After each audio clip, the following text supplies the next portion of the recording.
ritos e cultos familiares aos grupos de adeptos afins, sem dúvida, foram inspirados pelo mesmo sentimento divino peculiar a todos os homens.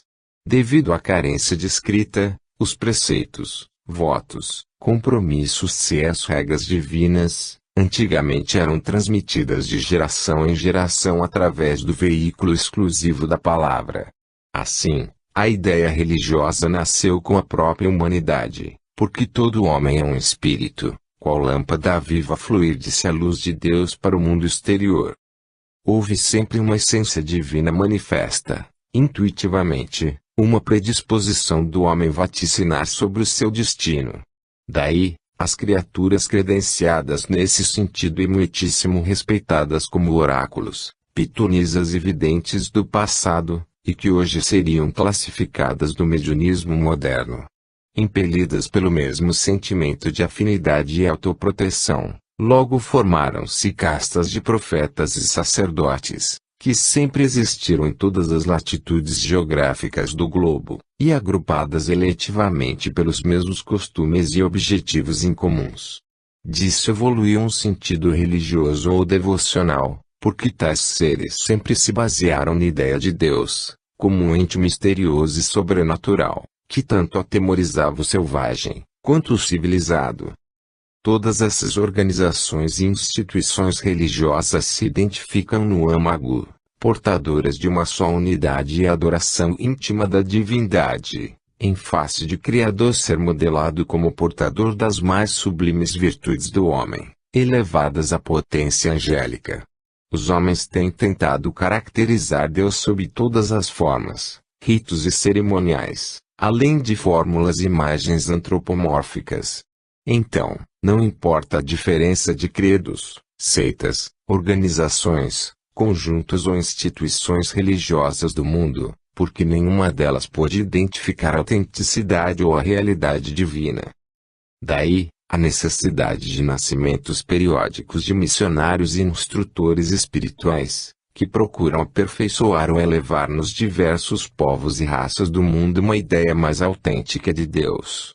Antúlio, Moisés, Hermes, Fui, Confúcio, Orfeu, Maomé, Rama, Zoroastro, Krishna, Pitágoras, Apolônio, Sócrates, Buda, Mike Zendel, Blavatsky, Gandhi, Marci, Kardec, Krishnamurti e principalmente o Cristo Jesus, manifestaram-se no tempo psicológico apropriado para exporem preceitos mais evoluídos sobre a realidade espiritual do Criador. Pergunta: e qual é a maneira mais fiel de revelarmos a autenticidade do nosso sentimento religioso? Ramatiz: qual é o supremo alvo do espírito determinado por Deus na sua sese espiritual?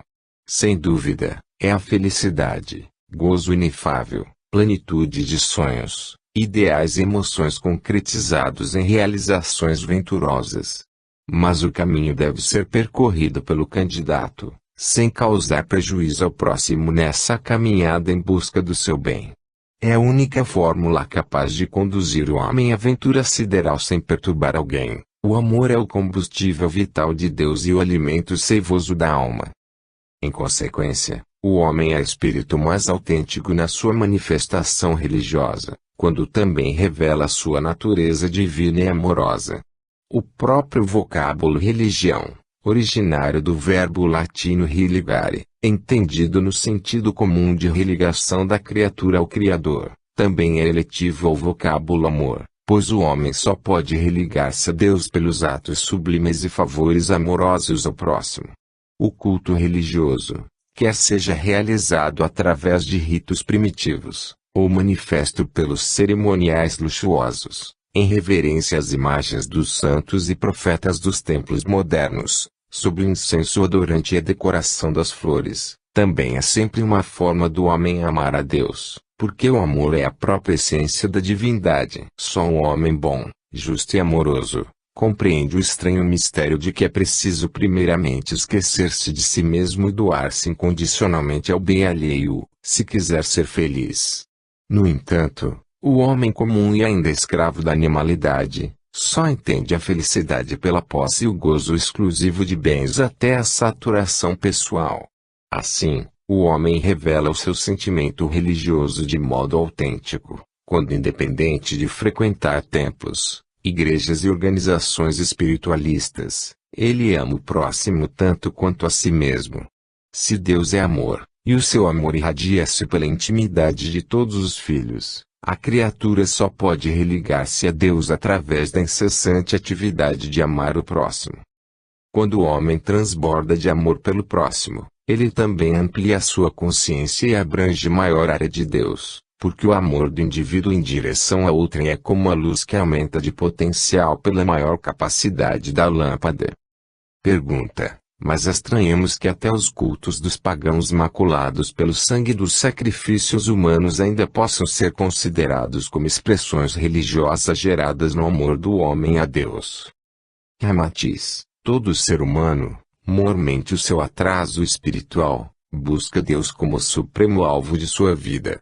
Quem procura o melhor, indubitavelmente, procura Deus, pois nada existe melhor além dele, nem capaz de proporcionar a felicidade humana. Assim como a água estagnada na cisterna purifica-se pela própria renovação, os ritos sangrentos dos povos primitivos, grotescos e cruéis, também se renovam e sublimam-se na ansiedade humana de amar a Deus. Os homens primitivos, infantilizados e ignorantes, adulteravam o sentimento religioso inspirado no fundo da alma, devido à promiscuidade das paixões e dos impulsos animais. Mas eles o faziam inocentemente, convictos da satisfação de Deus ante a oferenda que faziam da coisa mais preciosa da vida, como era o sangue do homem. Eram belicosos, egocêntricos e animalizados, mas em sua ignorância sacrificavam até os filhos e os amigos, na certeza ingênua de que o Senhor sempre deveria receber o melhor. Mas o homem também evoluiu nos sistemas de adoração, passando a manifestar o sentimento religioso de modo cada vez mais agradável e menos bárbaro, substituindo, pouco a pouco, os ritos grotescos e sangrentos por cerimônias agradáveis e oferendas menos cruéis. O boi, o carneiro, as aves e as pombas foram preferidos em vez dos sacrifícios humanos, e presentemente, isso ainda evoluiu para expressões mais estéticas, pois as oferendas atuais são de flores, velas, perfumes, objetos, mimos e orações. Os gritos, as torções humanas e a histeria coletiva de antanho, agora sublimam-se nos cânticos religiosos, nas procissões, ladainhas, oferendas a Iemanjá na beira do mar, ou pela música agradabilíssima dos compositores sacros. Pergunta: e que dizermos dos homens ateus e avessos a tudo que é crença, cerimônia ou culto religioso? Ramatiz: todos nós somos divinos, acima e além da personalidade humana vivida no mundo profano da matéria. O reino de Deus está no homem, assim esclareceu Jesus, pois o pano de fundo de nossa consciência é a própria consciência da natureza criadora de Deus. Ninguém, jamais, poderá destruir a chama imortal que palpita em nossa intimidade, embora negue em si mesmo. O homem ateu não invalida nem destrói a sua realidade divina, assim como o sádalo sob o corte do machado não pode destruir o seu perfume cativante. Pergunta: mas o homem religioso e crente deve superar o ateu? Não é assim. Ramatiz: o homem vale pela sua obra e não pela sua crença. Não é a convicção religiosa o que lhe afiança a graduação espiritual, mas, sim, o amor que transborda de si em favor do próximo.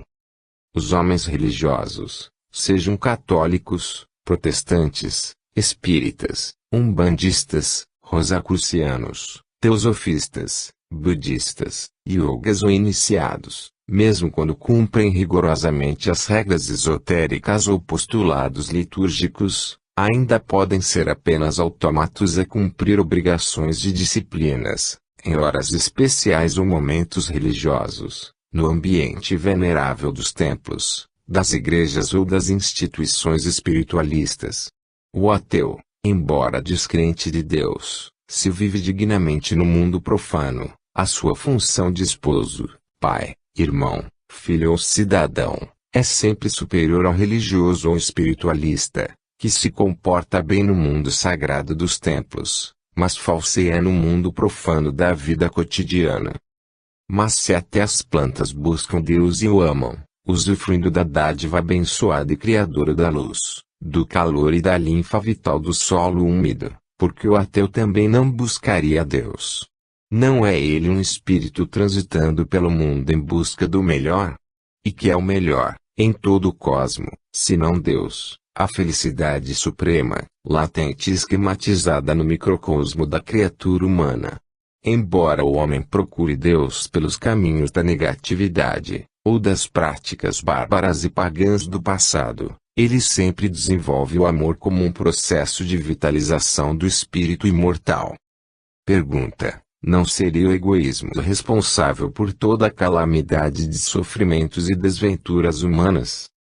Ramatiz: o egoísmo é tão somente uma fase de consolidação da consciência do espírito lançado na corrente das vidas planetárias.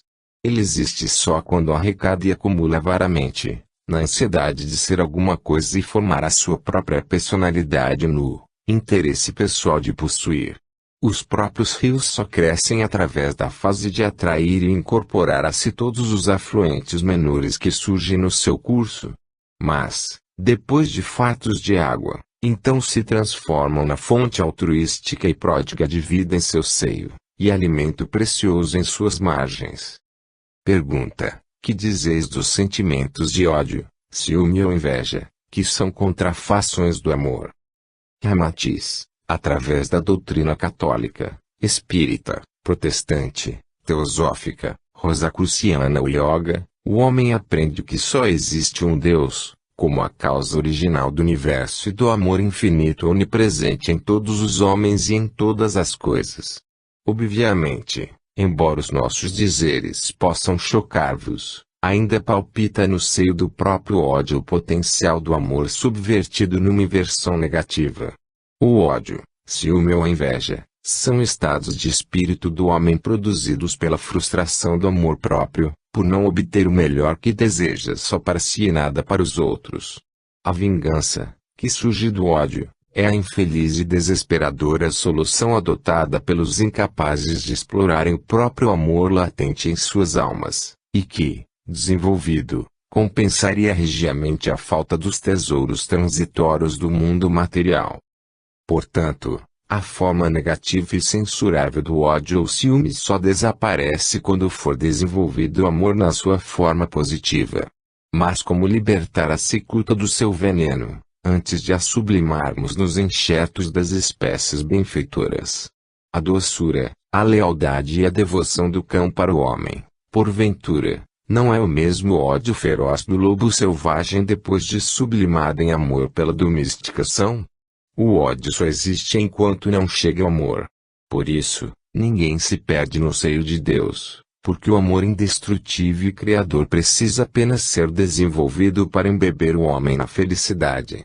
É de lei que Nero poderá sublimar-se e amar tanto quanto já amou Francisco de Assis, mas Jesus, o amor em sua plenitude, jamais voltaria a odiar como Nero.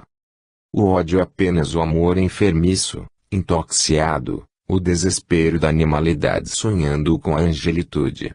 Mas, desobstruída a ganga superficial e transitória que sufoca a essência pura do amor, então ele eclode e espanca as sombras da inveja, cobiça, do ciúme, ódio e orgulho, assim como a luz benfeitora aumenta depois da limpeza da lâmpada.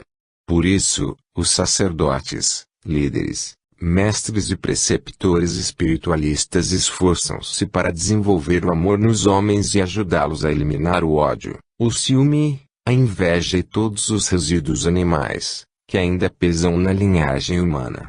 Durante a edificação de majestoso edifício e até ao seu término, ninguém deve condenar os resíduos inferiores do serviço transitório, pois a sua beleza final só se verifica depois que os ornamentos, vidraças, assoalhos, pisos e paredes, também são submetidos à limpeza geral. O ódio, forma negativa da manifestação do amor não desenvolvido, após o asseio espiritual, transforma em almas santificadas os próprios seres que o cultuavam por ignorância e imaturidade. Pergunta: mas, em face das lições ministradas pelos líderes espirituais, nós devemos só amar e jamais odiar? Não é assim? Ramatiz: o egoísmo é a base da construção da consciência individual humana, a qual se forja no intercâmbio com a sabedoria instintiva da animal. O homem, para tornar-se individualmente consciente, em primeiro lugar, desenvolve-se nele o egoísmo, ou seja, a base principal da formação do ego inferior, que é o centro para onde converge a síntese de todos os atos vividos e sentidos na matéria. Ninguém poderá oferecer água límpida para um homem sedento, sem que, primeiro, enche o copo vazio. O desenvolvimento do egoísmo é decorrência lógica e indispensável na moldagem da individualização do ser, e o altruísmo é o sentimento oposto, que surge e se desenvolve depois de a consciência humana saturar-se de tanto acumular. Antes de um indivíduo amar a si mesmo, jamais ele poderá amar a outrem. O próprio Jesus foi claríssimo, ao aconselhar que o amor ao próximo deve ser tão intenso, quanto o indivíduo ame a si mesmo. Ninguém poderá amar o próximo sem primeiro amar a si mesmo, porque o amor, como duas são, é uma resultante do egoísmo e da avareza, que já se enfastiaram de tanto colher e armazenar. Só através desse egoísmo despertador da consciência individual, poderá resultar o anseio, a virtude do altruísmo do indivíduo. Embora a semente aceite o sacrifício louvável de apodrecer no seio da terra, ainda é o egoísmo latente de sua formação individual, que a torna ambiciosa de crescer. Graças ao seu ego inferior ela, então, encorpa-se, pouco a pouco, sobrepõe-se ao meio hostil, produz as raízes e o caule, rompe o solo, cresce desassombradamente até consumar-se no altruísmo da árvore generosa, doador incondicional dos frutos benfeitores. O egoísmo pode ser comparado à fase juvenil, quando a criança exige tudo para si. O altruísmo seria a vivência do homem maturo, quando após as desilusões na incessante colheita do mundo material, ele percebe que a sua felicidade, paradoxalmente, depende só do que pode realizar e oferecer a favor do próximo. Seria absurdo que o espírito pudesse agir impelido por um sentimento incondicional de amor, desde a composição inicial de sua consciência individual. Ninguém pode dar antes de possuir. Em consequência, seria desnecessário o espírito emanado de Deus habitar a carne a fim de o homem aperceber-se de sua felicidade individual, caso ele já conhecesse o supremo amor. É óbvio, portanto, que os instrutores espirituais devem ensinar-vos o altruísmo e não o ódio, o amor e não o egoísmo, pois quanto mais cedo o homem compreender o curso do egoísmo, ele também será feliz mais breve. Embora justifique-se a etapa egocêntrica das paixões humanas do espírito ainda ignorante em sua formação consciencial, os mestres espirituais precisam assinalar, incessantemente, os marcos sublimes e certos que indicam a estrada mais certa e rápida para a aventura humana. Pergunta: do progresso científico e técnico, em que o homem objetiva conseguir sempre o melhor, porventura, também não é um desmentido de religiosidade, uma vez que assim ele também busca a perfeição. Ramatiz: a ciência, a técnica e a própria filosofia humanas são experimentos do raciocínio humano, enquanto só a religião é a emanação espontânea de um sentimento que flui intimamente e ilumina a criatura. Enquanto o exercício intelectivo no trato com as coisas do mundo material desenvolve o talento criador do homem, é o sentimento religioso que funciona como a bússola de segurança espiritual iluminando a criação. Por isso, o anjo é o mais elevado símbolo desse binômio da vitória do espírito sobre si mesmo. A asa direita significa-lhe a sabedoria e a asa esquerda o amor, ambas no mais perfeito equilíbrio entre a razão e o sentimento, a fim de permitirem o trânsito angélico livremente no universo. Pergunta: também poderíamos aquilatar o grau de espiritualidade do homem, segundo a sua preferência religiosa? Ramatiz: a preferência e adesão a certa religião ou organização religiosa, Credo ou doutrina espiritualista revela apenas o índice de compreensão ou capacidade intelectiva do homem, mas não a intensidade do seu sentimento religioso inato. Há religiosos fanáticos, submissos às regras mais rigorosas e excêntricas do seu credo, que são almas inescrupulosas e cruéis. Não são os ritos, as cerimônias e a submissão e postulados doutrinários que definem o grau do amor que possa existir no ser, pois isso depende fundamentalmente da sua compostura na vivência com as demais criaturas. O verdadeiro amor divino é inato na consciência de todo homem, e jamais endossa a crueldade, a desforra, a pilhagem, o fanatismo ou orgulho, sob qualquer hipótese ou alegação mistificadora de salvação religiosa. Nota de Ramatiz: examinando-se os barbarismos do mundo é fácil verificarmos que o homem ainda é monstruosamente cruel, mesmo quando age sob a inspiração religiosa. Davi mandava deitar no solo as crianças, mulheres e os velhos amonitas e moabitas, e, em nome de Jeová, passava as carroças ferradas sobre eles. Os sacerdotes católicos torravam os judeus e protestantes nas fogueiras da Inquisição a pretexto de salvá-los para o Cristo. Os cruzados passavam a fio de espada os infiéis de outras crenças, cantando hosanas e louvores a Deus. Hoje, muçulmanos e budistas ainda entredevoram-se entre si, defendendo os seus líderes, profetas e santos prediletos, na convicção tola de que proclamam a verdade religiosa mais certa. Fim da nota.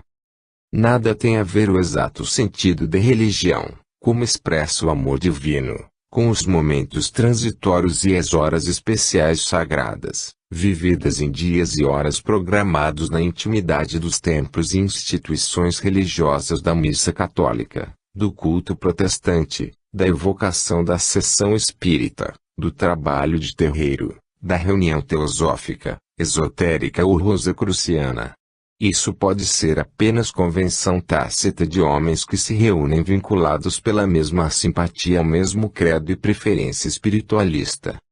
O amor prova-se espontâneo e incessantemente em todos os atos da criatura, seja em ambientes sagrados ou templos ou, no mundo profano, os agrupamentos das criaturas, que rendem culto e labores espiritualistas em ambientes religiosos e reuniões afins às suas peculiaridades pessoais, podem significar, apenas, a reprodução de movimentos semelhantes e próprios de associações beneficentes ou recreativas tentando favorecer a comunidade. A diferença é que, no ambiente profano, os seus responsáveis tratam de interesses materiais, e no ambiente sagrado, cuidam principalmente de sua própria salvação espiritual. O sentimento religioso inato no homem não procede de programação estatuída por sacerdotes, líderes ou instrutores tão defeituosos e inconscientes dessa realidade, como os próprios discípulos que os seguem. Mas é o prolongamento do próprio amor incondicional e latente no ser, que se revela, incessantemente, na face do orbe, em todos os segundos, minutos, horas e dias, independente de congressos religiosos ou simpósios espiritualistas. O mundo profano é a escola de desenvolvimento autêntico do amor, ensejo de exercícios incessantes para a floração do sentimento religioso, que revela na face da terra a natureza íntima e divina do Criador. Portanto, a contingência de luta e o esforço de sobrevivência no casulo de carne apuram a frequência vibratória do ser e o aproximam cada vez mais da realidade divina. E isso acontece independente de ele frequentar templos ou instituições espiritualistas. As flores não evoluem o seu perfume só porque são cultivadas em jardins adrede preparados, mas isso acontece desde que as plantemos em qualquer lugar, porque o perfume é uma condição intrínseca da sua própria constituição vegetal. Por isso, o ódio, ciúme, a inveja, crueldade, vingança ou avareza e outras paixões negativas desmentem o sentimento religioso do homem, porque o afastam da verdadeira essência de Deus. O homem, quando ainda subjugado pela linhagem instintiva do animal, é frio e indiferente à sorte alheia, vivendo a sua vida egotista, como o bovino, satisfeito, rumina o seu capim, é cruel e vingativo, pois lança-se, violento e insaciável a pilhar o bem do próximo, ou é pérfido como o réptil no seu bote traiçoeiro. Portanto, o progresso científico e técnico do mundo não propicia um índice mais elevado de religiosidade, a qual já é inata no homem. Apenas pode requintar-lhe o culto exterior nos templos e nas instituições espiritualistas, por oferecer-lhe maior conforto e melhor estética para o ato devocional. Pergunta: poderíamos, então, considerar que o ódio é o sentimento mais antirreligioso que existe? Ramatiz: indubitavelmente, todas as paixões negativas afastam o homem da vibração mais sublime de Deus. No fenômeno do samadhi dos hindus, o êxtase dos santos, embora de relance, o homem pode sentir a natureza intrínseca de Deus. Sem dúvida, nada existe no universo que não esteja impregnado pelo próprio Criador, porém, queremos esclarecer que o maior ou menor índice de religiosidade também reflete a maior ou menor capacidade de a criatura abranger a frequência sideral mais íntima de Deus. Generalizando o conceito do cosmo, sabemos que tudo é divino, porque vem da divindade, mas, como ainda vivemos limitados pela forma e pelo espaço, então, precisamos ir graduando, pouco a pouco, a porção divina que sintonizamos e abrangemos cada vez mais intimamente. Pergunta: que dizeis das diversas crenças e seitas religiosas da Terra? Ramatiz: é importante que, nos diversos sistemas de devocionamento a Deus, o homem sempre busque a sua libertação espiritual do mundo físico, mas sem o fanatismo dos conflitos separativistas em nome do Criador. Os católicos criticam os protestantes e os espíritas, mas os espíritas kardecistas perturbam-se pela sua iconoclastia contra a Umbanda. Os teosofistas e rosacrucianos condenam o exercício da mediunidade praticada pelos médiuns espiritistas e umbandistas, apregoando que só um desenvolvimento do homem interno logra o contato com os mestres da evolução. Embora a Igreja Católica e o protestantismo sejam entidades dignas de nosso apreço, elas dificultam o trabalho dos mentores espirituais, no além-túmulo, porque em vez de esclarecerem os seus adeptos quanto à autenticidade da lei do karma e do processo da reencarnação, persistem em divulgar e ensinar a ideoplastia mórbida e infantil do inferno e do céu teológicos, decalcados num cenário de mais de 2000 anos. Em consequência, tais religiosos são responsáveis pelas crianças espirituais que aportam diariamente do lado de cá, completamente aterrorizadas pelos hediondos pesadelos e isoladas mentalmente das mais singelas iniciativas das equipes socorristas. Lembram as moscas, que se prendem às teias de aranhas devido à própria imprudência e ignorância. Pergunta: mas não basta a vivência evangélica para o espírito depois de desencarnado elevar-se às regiões mais felizes, mesmo quando ainda cultiva concepções religiosas infantis e melodramáticas? Ramatiz: sem dúvida, quem se renovou sob o código moral evangélico do Cristo dispensa o socorro post-mortem, alcançando facilmente as esferas eletivas da sua graduação espiritual. Mas os dogmas e os conceitos religiosos infantis, que dramatizam os horrores do inferno inextinguível e configuram as monstruosidades diabólicas, continuam a atuar vigorosamente nas almas desencarnadas ingênuas e sem cultura espiritualista sensata. Paradoxalmente, tais diatribes ensinadas pelos sacerdotes católicos e líderes protestantes chegam até a perturbar as criaturas santificadas, pois Santa Teresinha de Jesus, após certo desdobramento mediúnico, guardou o leito com febre altíssima, por ter confundido o panorama do mundo astral inferior com a plastia apavorante do inferno teológico. O terrícola ainda é um problema cruciante e dificultoso para desligar-se da carne, pois o seu perispírito não só vive fortemente algemado aos vícios e às paixões coercitivas do mundo físico, como ainda apavora-se e perturba-se na hora da morte. Apesar de sua religiosidade contrita, O homem lança-se à conquista do céu ainda preso à matéria pelas amarras sólidas do carnivorismo, álcool, fumo e entorpecentes, que ingere ante a mais inofensiva sensação dolorosa. Pergunta: antes de o espírito reencarnar, ele pode escolher o ambiente religioso ou espiritualista terreno em que deseja viver, segundo a sua preferência devocional do passado?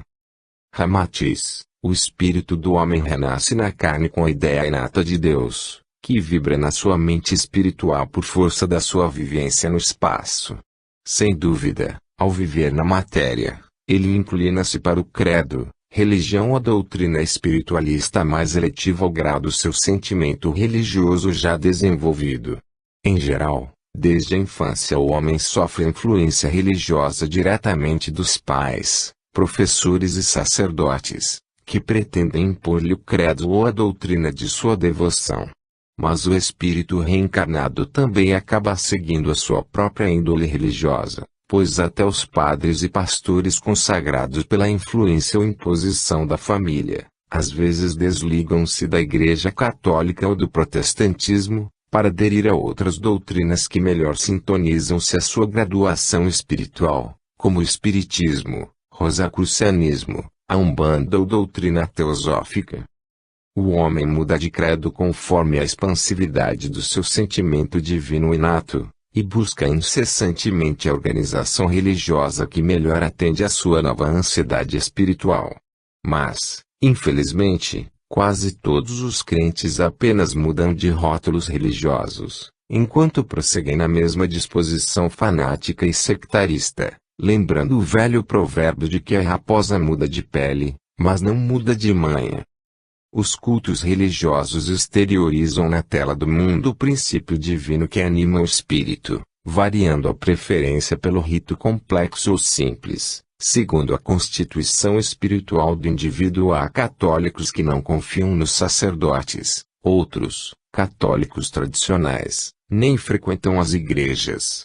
Há espíritas que não suportam as sessões mediúnicas, enfadados com o animismo improdutivo dos médiuns incultos e ociosos. Alguns dizem-se espíritas científicos e repudiam como excessivamente místico o aspecto religioso da doutrina. Outros isolam-se, devotados apenas à filosofia transcendental e num entretenimento introspectivo, mas desinteressam-se da fenomenologia mediúnica.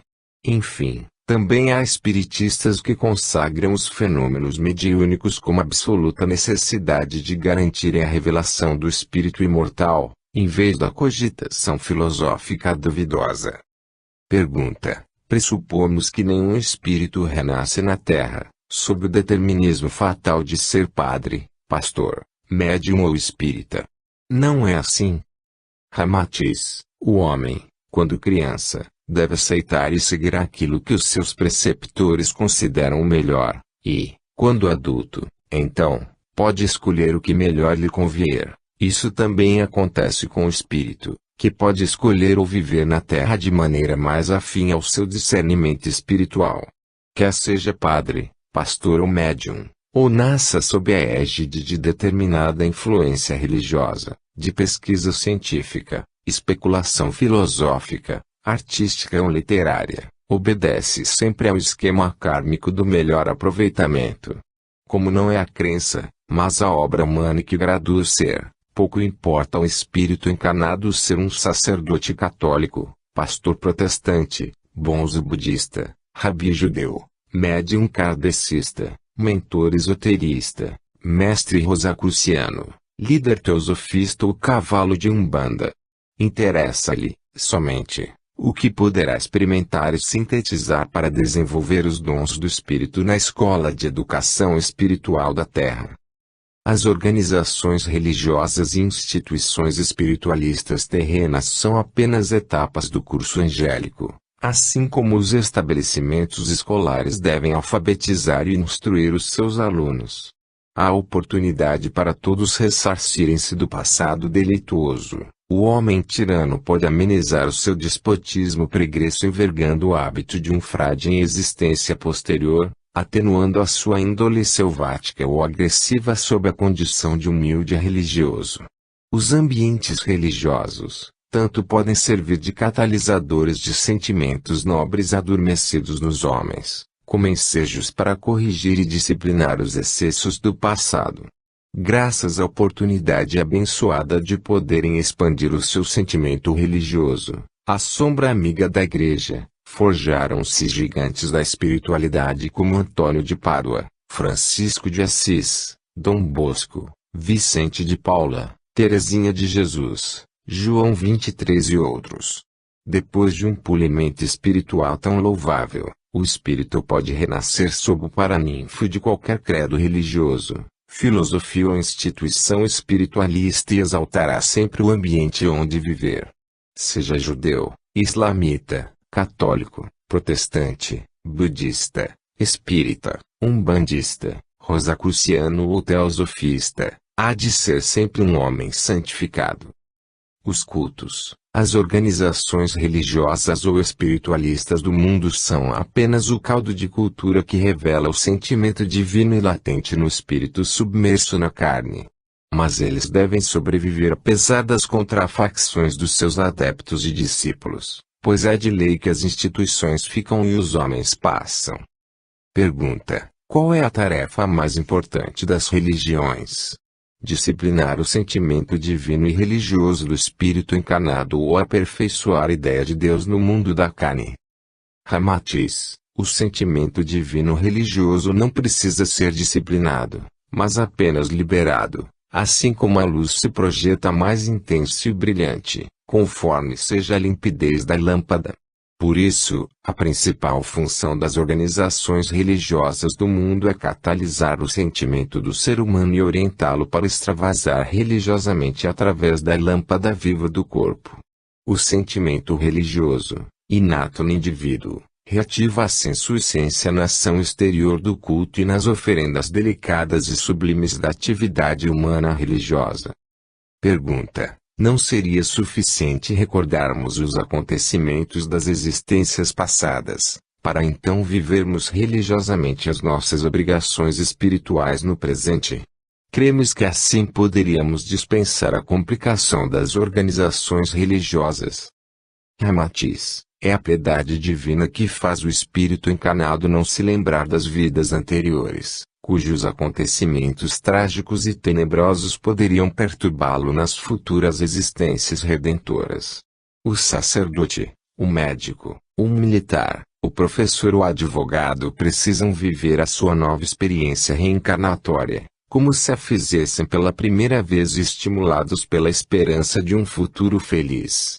Jamais poderiam atravessar a existência humana pacífica e conformada, ao reconhecerem no seio da mesma família as vítimas ou algozes do passado, aos quais se imantaram segundo as determinações da lei do karma. A vida física então seria um inferno, caso os espíritos encarnados pudessem conhecer em trama das causas infelizes e culposas do passado, e que os vinculam às vicissitudes, enfermidades e tragédias na retificação espiritual e compulsória do presente. Os homens desistiriam de qualquer atividade no campo da ciência, arte e até da religião, caso conhecessem antecipadamente o seu destino doloroso e modificável da vivência humana. O esquecimento do passado evita a previsão do futuro, e o homem então mobiliza suas energias ocultas e empreende iniciativas, liquidando as dívidas pretéritas e progredindo para melhores dias futuros.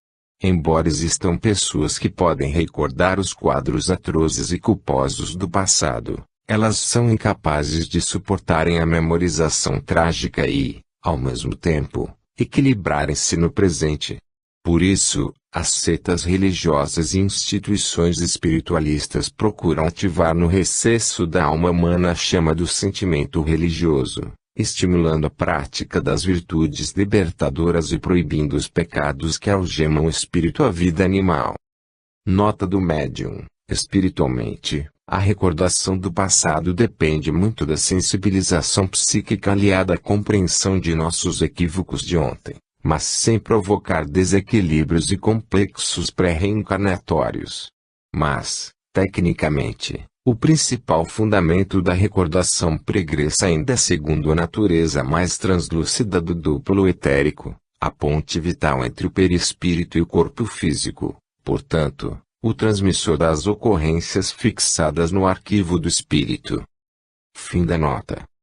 Pergunta: que dizeis quanto à dificuldade em nos libertarmos completamente dos dogmas, tabus, das crendices e superstições religiosas, embora já convictos de sua inutilidade?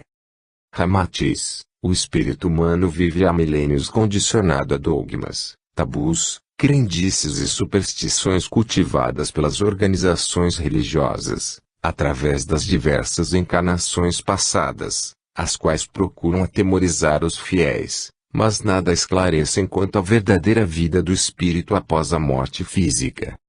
O homem então precisa libertar-se dos atravancamentos causados pelos mistérios religiosos e os preconceitos da sociedade humana, que o impedem de uma compreensão exata da verdade que liberte do espírito imortal. Mas os homens, infelizmente, apenas substituem dogmas, preconceitos e convenções envelhecidas e cristalizadas no tempo por outras fórmulas novas, que também escravizam tanto quanto os velhos tabus abandonados. O católico, ao tornar-se protestante, apenas substitui as velhas crenças bíblicas de sua igreja, pela devoção particularizada a outras crendices da Bíblia, baseando-se nas vidas e afirmações dos profetas. O protestante, por sua vez, quando translada-se para o espiritismo, passa a devocionar outros preconceitos substitutos de sua fé e crença anterior. Em geral, o católico é fanaticamente submisso à infalibilidade papal e à afirmativa de que fora da igreja não há salvação. Quando se torna protestante, só confia na voz da profecia espírita, torna-se agressivo à sua antiga religião e protesta contra tudo que Kardec não disse. No entanto, assim como um aposento só pode receber mobília nova, depois de convenientemente desimpedido da mobília velha, a mente do homem também precisa arejar-se dos seus condicionamentos religiosos anacrônicos, para então assimilar os novos conceitos autênticos da espiritualidade. Pergunta: sem dúvida, essa incessante substituição de conceitos velhos de religiosidade por outros mais modernos causa-nos alterações íntimas e emotivas, deixando-nos a impressão de que nunca alcançamos a realidade espiritual. Ramatiz: é sumamente doloroso para o homem libertar-se dos seus condicionamentos religiosos pretéritos. Sangra-lhe o coração quando precisa divorciar-se do que lhe tem sido tão familiar, para admitir os conceitos novos e desconhecidos, ou abandonar o comando de sacerdotes, líderes religiosos e templos simpáticos. A mensagem estranha é aparentemente insegura, porque pertence a outro movimento espiritualista destruidor das velhas tradições anteriores. Tem uma decisão cruciante para o católico repudiar o mundo divino de uma aparência tão terna e misteriosa, para aceitar a doutrina espírita, que lhe coloca nos ombros toda a responsabilidade do seu bom ou mau destino.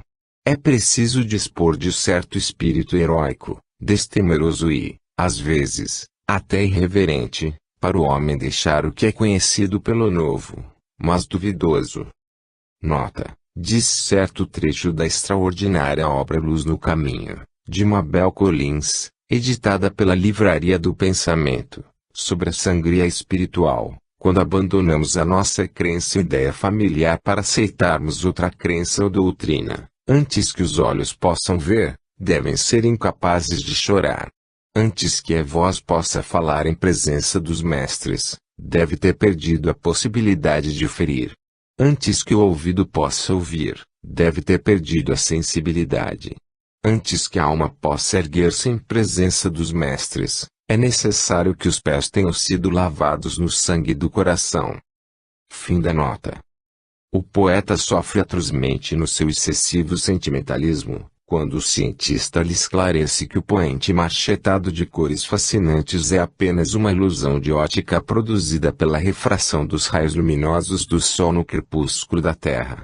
Apavora-se de reconhecer que a rosa é tão somente uma contextura de elétrons e átomos, movendo-se em suas órbitas e produzindo cores e perfumes, que tanto fascinam e inebriam, mas não passam de um processo exclusivamente técnico ou científico. Por isso, no tocante a abandonarmos as convicções religiosas do passado, também somos algo parecidos à mulher de Lot, que, em sua imprudência, voltou-se para ver o incêndio da cidade, onde se queimavam todas as suas ilusões e tradições. Os mistérios, milagres e as graças que sempre nutrem a nossa fé primária e louvaram os nossos sentimentos humanos agarram-se à nossa alma, assim como os mariscos ao casco dos navios. Pergunta: podereis exemplificar-nos de modo mais concreto esse assunto? Ramatiz: o judeu sofreu atrozmente, quando através dos ensinos de Jesus precisou despedir-se de Jeová, o Deus poderoso e implacável com os inimigos da raça, para então devocionar um novo Deus cristão, pacífico e magnânimo para com os próprios adversários. Era um golpe profundo para a raça hebraica desprezar Jeová, Deus varonil e guerreiro, símbolo da virilidade belicosa do povo, para admitir outro que humilhava-se até ao perdão incondicional. Malgrado a nova expressão divina de bondade e amor, isso enfraquecia todas as tradições do passado. E até hoje, grande parte do povo judeu ainda não aderiu aos ensinamentos de Jesus, que expressam Deus inofensivo e eterno, preferindo Moisés, o advogado de Jeová feroz e intransigente. Assim também sofrem os católicos tradicionalistas, quando sob o imperativo do progresso espiritual, eles precisam abandonar a concepção divina de um Deus antropomorfo, o tradicional velhinho de barbas alvejadas, que distribui graças aos seus eleitos, mas reserva o inferno para os hereges.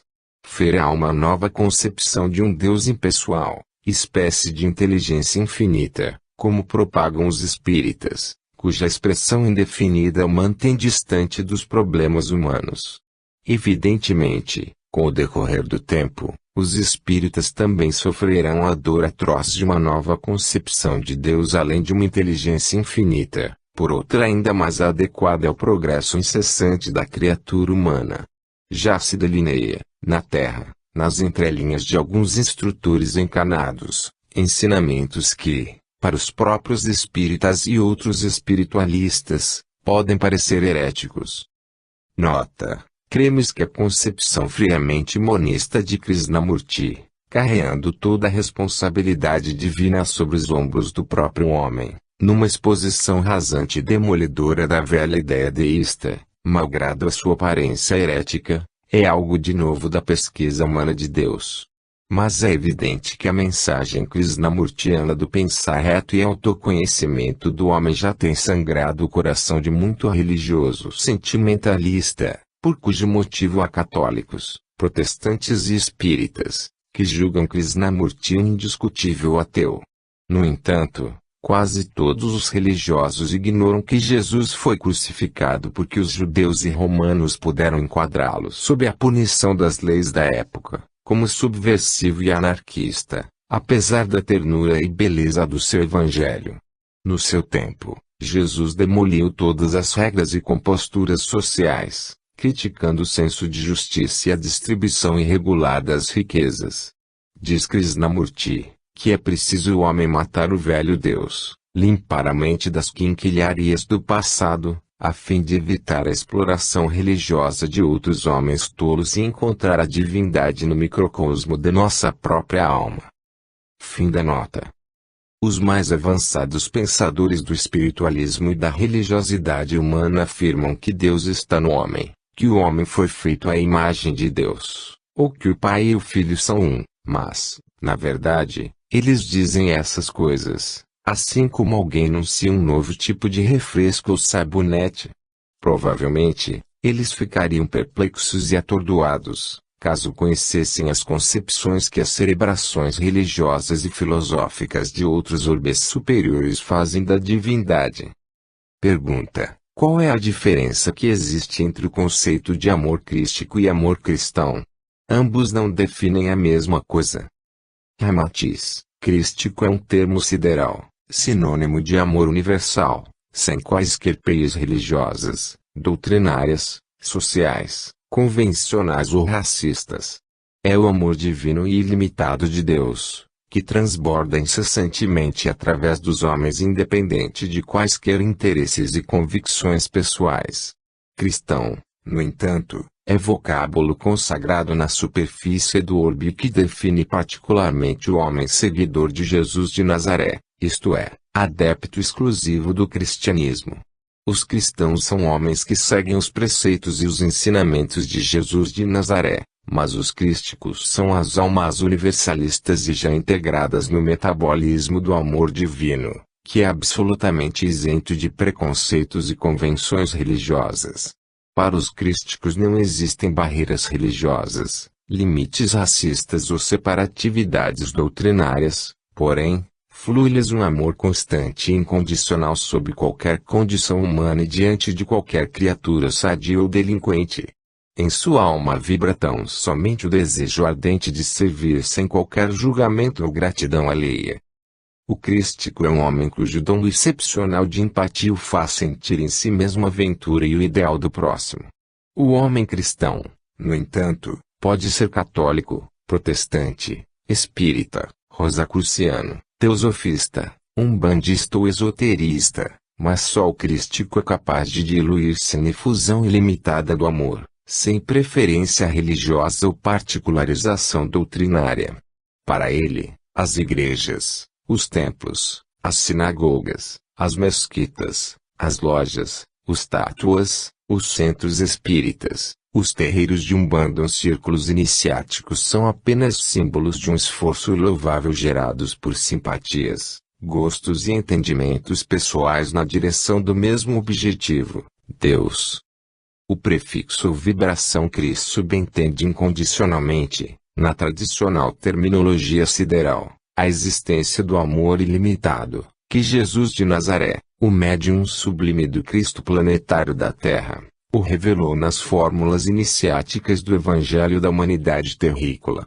Cada orbe ou planeta possui o seu Cristo planetário, que é a fonte do amor ilimitado, a vitalidade, o sustento das almas encarnadas ou desencarnadas num determinado ciclo de evolução e angelitude. Nota: vide o capítulo Jesus de Nazaré e o Cristo planetário, da obra Sublime e Peregrino, de Ramatiz. Aliás, Jesus foi muito claro, quando assim se referiu ao Cristo: mas vós não querais ser chamado mestre, porque um só é o vosso mestre, e vós sois todos irmãos. Nem vos intituleis mestres, porque um só é o vosso mestre, o Cristo. Mateus 13, 8 e 10. Convém distinguir que Jesus falou na primeira pessoa e referiu-se ao Cristo na segunda, pois em sua reconhecida humildade, jamais se intitularia um mestre. Fim da nota. Enquanto Jesus era um crístico, os homens que o seguem se dizem cristãos. Então, eles se distinguem dos não religiosos, assim como fazem restrições às demais organizações religiosas, eliminando o sentido universalista do próprio ensino do mestre nazareno. Daí, as tendências separativistas entre os próprios cristãos, que se distinguem como católicos, protestantes, espíritas, umbandistas, budistas, toístas, judeus, hinduístas e islamitas. No entanto, para os crísticos, Maomé, Buda, Krishna, Confúcio, Zoroastro, Furri, Hermes, Orfeu, Kardec e o próprio Jesus, são apenas fontes estimulantes do amor incondicional latente em todos os prolongamentos vivos do Cristo Espírito. Assim, como o cristão só admite o cristianismo ou o Evangelho de Jesus, o crístico vibra sob o amor latente em todos os códigos espirituais divulgados pelos demais instrutores de Cristo, seja o Bhagavad Gita dos hindus, o Shin Shan Shing Go clássico da pureza dos chineses, o Torá dos judeus, o livro dos mortos dos egípcios, a teologia de Orfeu dos gregos, a Yasna de Zoroastro ou ao Corão dos adeptos de Maomé. O homem crístico não se vincula com exclusividade a qualquer religião ou doutrina espiritualista. Ele vibra com todos os homens nos seus movimentos de ascese espiritual, pois é o adepto incondicional de uma só doutrina ou religião, o amor universal. Ele vive descondicionado em qualquer latitude geográfica, sem algemar-se aos preceitos religiosos particularistas, na mais pura efusão amorosa a todos os seres. É avesso aos rótulos religiosos do mundo, alérgico às determinações separativistas, e para ele só existe uma religião latente na alma: o amor.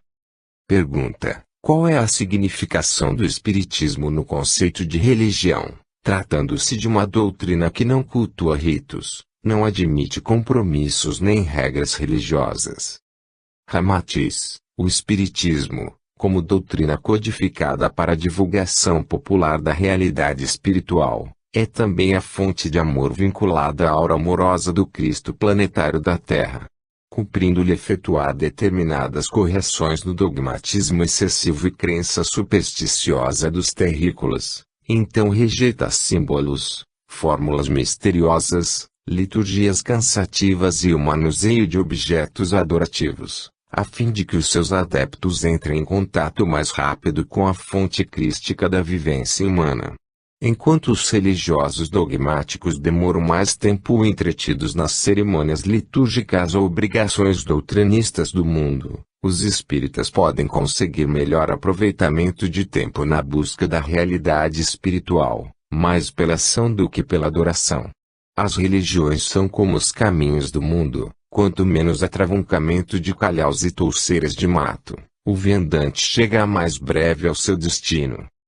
Pouco importa quanto à comprovação do conceito se o Espiritismo é ou não é religião, mas é fundamental que os seus adeptos consigam viver o universalismo do amor crístico ilimitado, sem transformá-lo numa doutrina religiosa tão primária e sectarista quanto as demais organizações religiosas já existentes. Antes de ser mais um competidor na arena das discussões e dos desentendimentos religiosos do mundo, o Espiritismo deve ser um denominador comum dos homens interessados em usufruir a autenticidade de sua natureza espiritual. Estão completamente errados os líderes e adeptos espíritas que pregam a doutrina num contraste agressivo com os demais credos e doutrinas vigentes. Disso resultam inimizades, desgostos e humilhações alheias, completamente opostos ao sentido amoroso e universalista do Espiritismo. Pergunta: podereis explicar-nos melhor esse assunto? Ramatiz: é tão censurável o fanatismo extremista de ritos, dogmas, crendices, adorações e superstições imposto por algumas seitas religiosas, assim como o extremismo fanático do não dogma, não rito, não crendice ou não adoração, que muitos espíritas defendem a paus e pedras, humilhando e antipatizando os demais crentes da mesma fantasia religiosa que também cultuaram alhures. Deus não especificou dogmas e não dogmas, para atender a determinados grupos de indivíduos, mas criou a escola do universo para os filhos alfabetizarem-se na conversação amorosa com o Pai. Todas as coisas são boas e úteis no seu devido tempo, por cujo motivo o próximo deve ser respeitado em sua crença, porque ele faz o melhor que pode, dentro do melhor que sabe. No campo do espiritualismo e da religiosidade do mundo, o Espiritismo deve contribuir com a sua generosa mensagem espiritual moderna para o esclarecimento humano, jamais na figura de um novo competidor belicoso na arena dos conflitos religiosos. Pergunta: mas o Espiritismo, sendo um movimento de libertação espiritual das massas, não deve esclarecer os homens contra os tabus religiosos do passado? Ramatiz: o Espiritismo é doutrina codificada por Allan Kardec no sentido de descondicionar a massa popular, libertá-la de preceitos, obrigações e superstições, milagres, tabus, dogmas e preconceitos religiosos, evitando que os homens tolos continuem a ser explorados religiosamente pelos mais espertos. Mas, acima de tudo, é um preparador do terreno apropriado para medrar a mensagem de maior importância, qual seja, exercitar o homem para viver a linhagem fundamental do espírito crístico. As seitas religiosas, em geral, só orientam os seus fiéis para cultuarem fórmulas devocionais já devidamente selecionadas e liberadas pela chancela dos seus mentores e líderes. No entanto, proíbem os próprios adeptos de discutirem ou se oporem ao que lhes é ensinado peremptoriamente. O Papa é infalível para os católicos, os profetas são intocáveis para os protestantes, Kardec é indiscutível para os espíritas, enquanto os teosofistas e rosacrucianos, respectivamente,